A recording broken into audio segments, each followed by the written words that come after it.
របៀបបិទការ call ឬក៏បិទសារពីនរណាម្នាក់នៅក្នុង Messenger ជឿទៅមានណាគេម្នាក់គាត់ឆាតមកយើងញញ៉ៃគាត់ call មកវារំខានមែនតើតែបងប្អូនអត់ចង់ប្លុកទេកុំឲ្យគេដឹងថាយើងប្លុកគេអញ្ចឹងបងប្អូនអាចធ្វើការបិទ notification ទៅលើការ call ក៏ដូចជាការផ្ញើសាររបស់គេបានកុំឲ្យមានការរំខានដល់យើង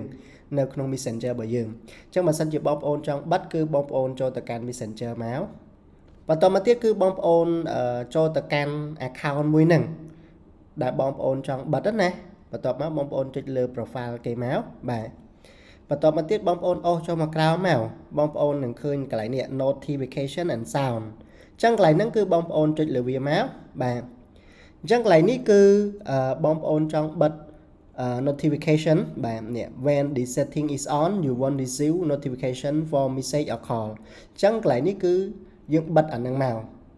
គឺយើងចុចកន្លែងហ្នឹងមកហើយកន្លែងនេះគឺវាសួរថាបិទរយៈពេលប្រហែល15នាទី1ម៉ោង8ម៉ោង24ម៉ោងអញ្ចឹងកន្លែងនេះបងប្អូនយក until I change it អញ្ចឹងកន្លែងនេះគឺបងប្អូនយកកន្លែង until I change it នេះមកចាំយើងចង់បើកចាំមកបើកវិញបាទអញ្ចឹងយើងចុចកន្លែងខាង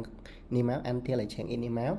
ចឹងមានថាអ្នកនឹងទោះគេឆាតមកគេខលមកគឺវាលែង notification មករំខានយើងទៀតហើយអញ្ចឹងវាលែង load សារមករំខានយើងទៀតហើយតែប៉ុណ្្នឹងមកជាការស្រេចឲ្យបងប្អូនអញ្ចឹងបន្ទាប់ពីបងប្អូនបានមើលវីដេអូរបស់ខ្ញុំហើយសូមបងប្អូនកុំភ្លេចជួយធ្វើការចុច like follow និងធ្វើការចែករំលែកវីដេអូមួយនេះឲ្យបងប្អូនយើងដទៃទៀតដែលគាត់អត់ទាន់បានចេះឲ្យគាត់បានចេះនឹងដឹងផងសូមអរគុណ